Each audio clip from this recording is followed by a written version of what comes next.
The PS5 Pro arrived last week with a broad list of 55 games that have been specifically PS5 Pro Enhanced. Not included in that number is Gran Turismo 7, where we are still waiting for the update. But 3 of those are racing games, and they really do give us the full highs and lows of what PS5 Pro Enhanced games can be. The 3 games in question are F124, the Crew Motorfest, and Test Drive Unlimited Solar Crown, and the results and the implementations are very, very different, thanks to a trio of bespoke in-house game engines. Now, we're at a point where these comparisons that we're about to make are becoming increasingly difficult to make in absolute terms, especially as developers and platforms are now so heavily reliant on dynamic resolutions and upscaling. So we're not really going to try and pick out those absolutes. Instead, this is more about the overall feel. If it's 60 FPS, is it easy to spot frame drops? If it's PSSR or a different solution for upscaling, is that easy to see? And in general, are we seeing diminishing returns from this kind of jump in technology? Let's start with the Crew Motorfest, which is, on the surface level, the most straightforward of the 3. This is actually a cross-gen game and a broad open-world racing game, so it's inherently very scalable and not really pushing graphical boundaries so much. On base PS5 you had 2 graphics modes because of this, giving you a pretty much locked 30 FPS in quality mode and a generally solid 60 FPS in its performance mode. Visual quality between the two is pretty much identical outside of resolution, which was a full 4K in quality and a dynamic 1440p with FSR2 upscaling in performance mode, so there was a little bit more soft that you might notice if you got up close to the screen.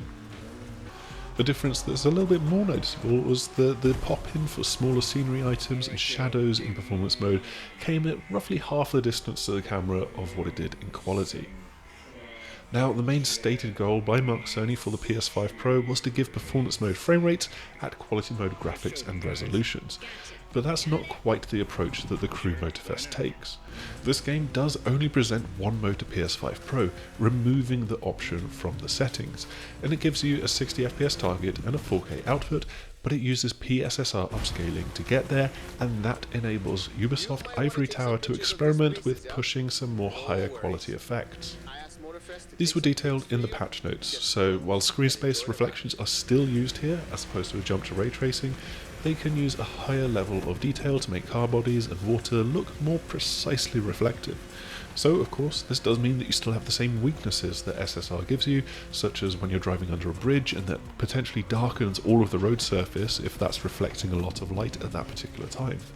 They've also increased the shadow map cascade detail to give sharper shadowing a little bit further away from the car and the camera, and then there's a 15% jump in world objects and foliage, aiming to fill out crowds that little bit more, and upgraded volumetric clouds, and an increase in the number of image-based lighting elements to again improve quality of lighting and reflections. In general, it feels a lot like one of those upgrades that you sometimes get in an RPG where it gives you 1 to 3% boost on your damage output per second. But those final extra percentage points are often very difficult to get when it comes to game graphics. And so that is potentially what is keeping us from a native 4K, with the game targeting to run around about 1700p in this mode with PSSR upscaling to 4K. It's potentially worth it because with a very high base rendering resolution, PSSR and other upscaling techniques can pretty easily get a sharp, good looking image out of it. But the downside to working with these incremental games is that it's also pretty underwhelming.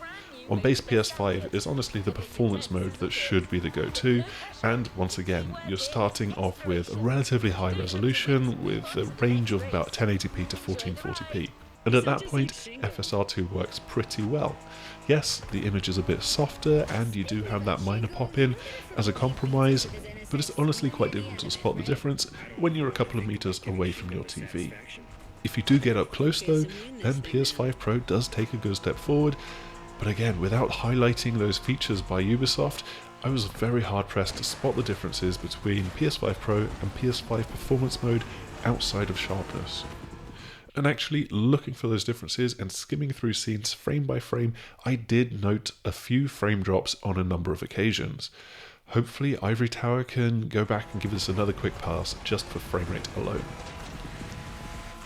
Moving on to F124, and we get meaningful ray tracing on console for the first time in this series.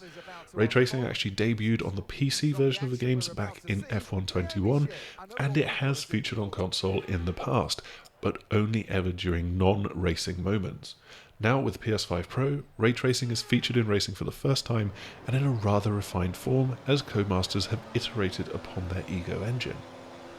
Now first things first, F124 has got a very different meaning for quality and performance than most games. The base PS5 quality mode here is actually 60 FPS and with a native 4K target, while performance mode then makes the compromises to be able to shoot for 120 FPS.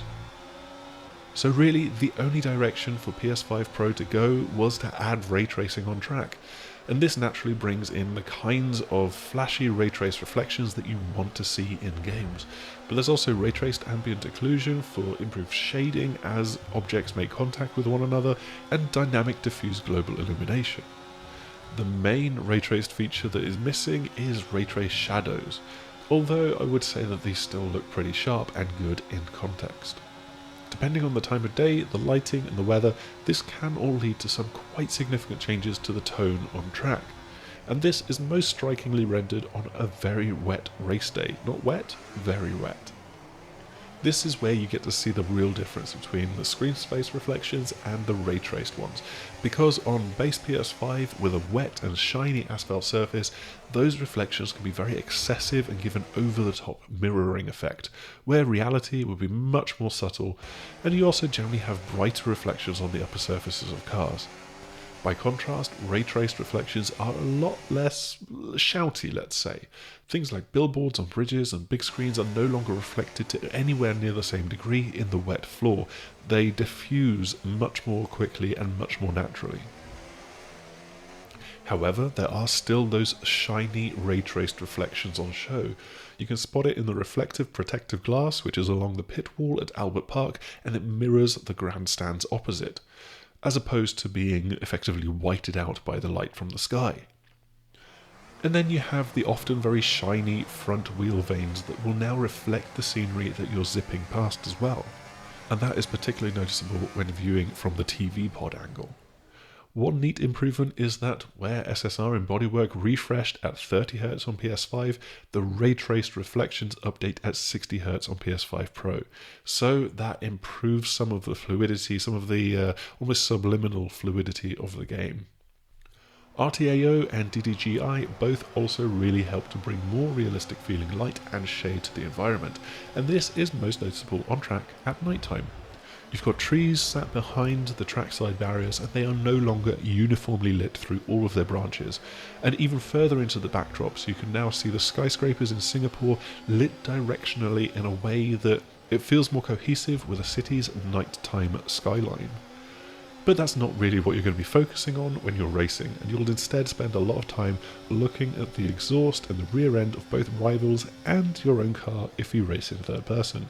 And here, just the complexity of the self-shading and the reflections that come from the flowing bodywork, the suspension and the rear wings is much better represented here. All in all, it's a pretty good case for bringing ray tracing into racing games as GPU power is increasing, because going from 60Hz to 60Hz and 4K to effectively 4K, you're not really losing much.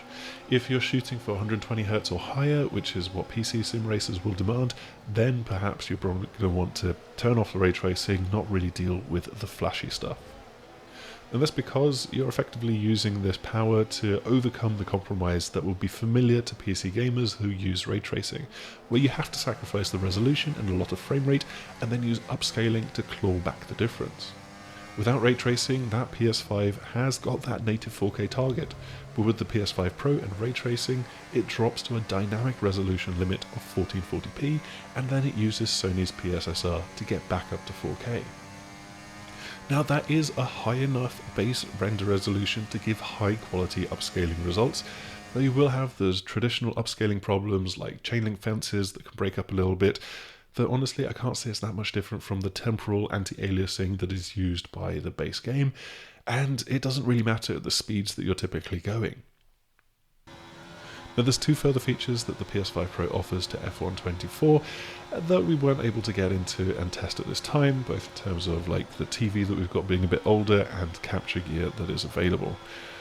And those were the 120Hz performance mode and the 8K resolution mode, both of which will sacrifice ray tracing to get the job done, and they're really just pushing the boundaries of what the console can do, getting the most out of it in a different way. So finally, we come to the runt of the litter here with Test Drive Unlimited Solo Crown. This is an open world racer that had a really quite troubled launch back in September with some spotty performance and image quality to go alongside its launch week server issues. PS5 Pro support was actually added in patch 2 a few days ahead of the console's launch, but there's very little song and dance about this, and in fact the messaging in general is really rather confusing. For the base PS5, patch 2 reportedly increases the resolution of the 30fps quality mode from 1080p to 1440p. But here's the thing, it was meant to be 1440p at launch already. They said that publicly, so I don't know what's going on there. But the update does also make certain optimizations to try and steady the frame rate in the 60fps performance mode as well. For PS5 Pro, there's no apparent difference in the settings. It's the same quality and performance options with no naming distinction or description changes. And there's also no appreciable difference in frame rate, in resolution or graphics targets either. The PS5 Pro might be able to work closer to the top end of any dynamic resolution scaling more consistently, and there's perhaps some areas where frame rate stutters have been ironed out. But at the same time, I've also found areas that do still stutter as I'm going through frame by frame, and there's also identical visual quirks and glitches in areas like glass building faces shimmering, shadow draw distances, and plenty more besides. So if you are hoping that PS5 Pro would be some kind of panacea to improve the game's visuals, it sadly hasn't been in any way, really. And KT Racing still has a good bit of work to do if they're going to win over some of the disaffected community. And so that's the tale of 3 racing games on PS5 Pro. This is definitely a genre that can often benefit from higher powered machines, whether it's helping open world racers pull off 60fps without sacrificing quality, or feeding more ray traced reflections, lighting and shading in to provide more realistic feeling graphics in more simulation and motorsport oriented games. But this trio of games definitely shows the variance in what different games, different engines and different developers can and will pull off. And so on the whole, I would say that it's fair to be a little bit underwhelmed. The Crew looked good in PS5 performance mode already. F124 was already at 4K 60, and so it leans on ray tracing to add actually more subtlety to its graphics instead of glitzy reflections that were already there thanks to SSR. And Test Drive Unlimited is, well, it's still in a difficult spot. It'll be really quite interesting to see how Gran Turismo 7 matches up to F124 with the ray tracing, and if any future games are able to take another step, because we're currently at the point where the PS5 is already able to give a great experience when it's targeting 60fps. That is all that we've got for today's video, and it's perhaps a little bit of a mixed bag when it comes to racing games on PS5 Pro at the moment, but there's plenty more PS5 Pro games coverage on the way. Make sure to like, subscribe, click the bell icon so you get the notifications, and we'll hopefully see you again soon. Goodbye!